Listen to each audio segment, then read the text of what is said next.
Welcome back to the Dividend Diplomats YouTube channel. You got your boys here, Lanny and Bert, the Dividend Diplomat. Guys, this stock dropped 23% in one day. We're going to ask this question. Is this a once in a lifetime? Is this a generational buying opportunity to build your wealth? Guys, smash that subscribe button. Give us a nice thumbs up. As Bert said, dropping over 20% in one day, guys. What fun it is to be a Yeah. dividend investor here in 2025 because this dividend stock has increased dividends for 15 years. Could this be a once in a nice time opportunity to grab a dividend growth stock? Yeah. Now, we all know what you guys are thinking. A stock that dropped 23% in one day. God, are they really going to be talking about Intel again? Another video about Walgreens? How many more of these videos can we handle? Yeah, not Janie Briggs, guys. No, no, no. Don't you worry, guys. It's not about Pfizer stock either, but we are in the healthcare industry, guys. You guys love this stock. It's one of the top companies in the US by market cap, actually, at almost 500 billion in market cap. But again, Nice. lost about 100 billion in market cap in a single freaking gosh damn day, No, it's guys. crazy when you say it like that. When you just put the numbers to the percent that Yeah. dropped and how much that market cap just got wiped. When you take the nuts out of the sack and you just talk about it like that, it's just nuts. Yeah, well, this company probably covers that operation or whatever you're talking about because we are talking about United Health Group, ticker symbol UNH. We're guessing you figured that out though by the intro. This one sent X ablazing, Lanny.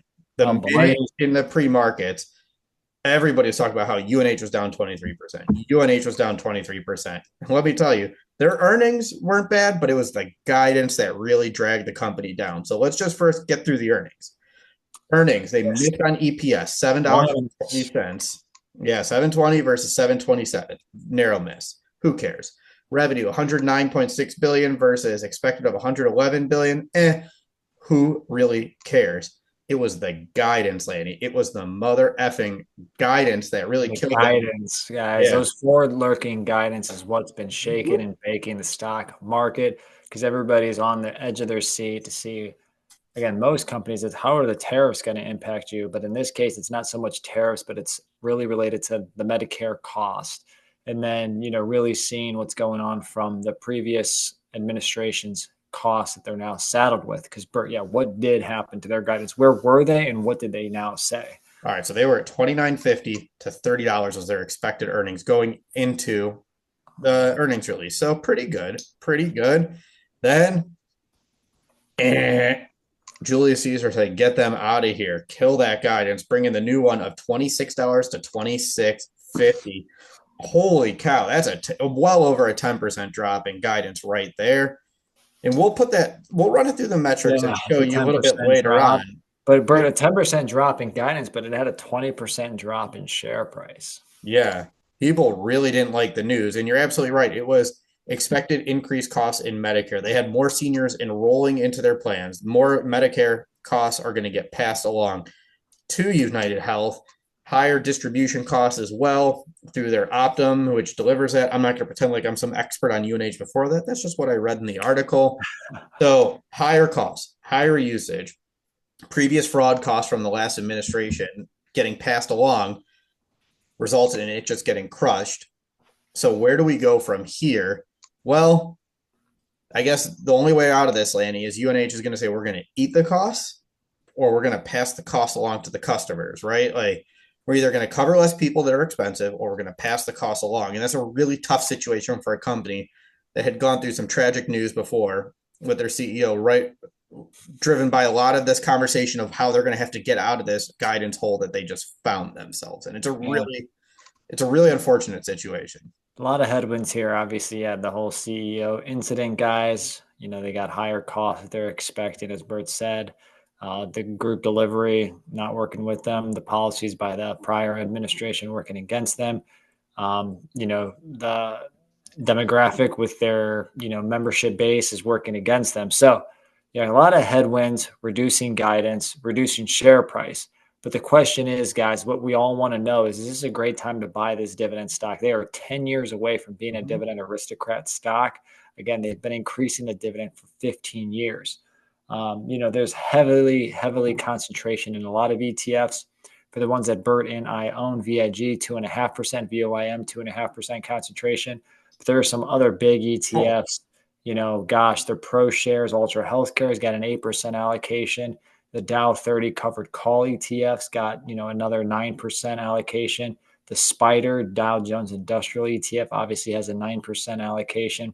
So there are plenty of large ETFs that have significant concentration in UNH. So you might be indirectly impacted by the drop in UNH. yeah, and that's a point. Put a pin in that, Lanny. We're going to come back to that after when we talk about exposure we may have to UNH. So, yeah, it was a big day, but it was interesting. VIM and VIG were still up, despite the fact that UNH was down so much on this day. So that's the benefit of diversification of ETFs, everybody. Just because one stock's down 23%, it didn't drag your portfolio down. It didn't drag your investment down 23%. Those two were still up for the day.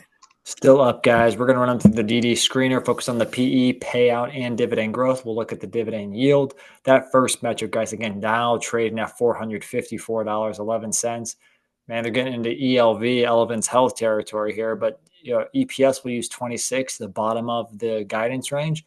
PE ratio of only 17.5, and that is definitely below their 22 average PE on a 5-year basis. Yeah, so let's check out that payout ratio. That annual dividend's $8.40. That gives you a payout ratio of 32%.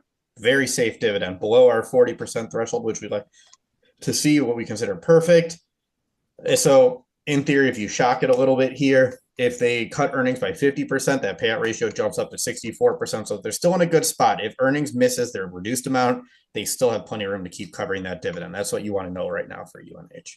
Exactly, guys. Now, again, 15 years of growing dividends at an average rate of over 14%. Now they probably aren't going to be growing it into those double digits like they're used to, but I would still expect somewhere in that 5 to 10% to keep shareholders currently happy by returning some of that cash and capital back to them. I agree.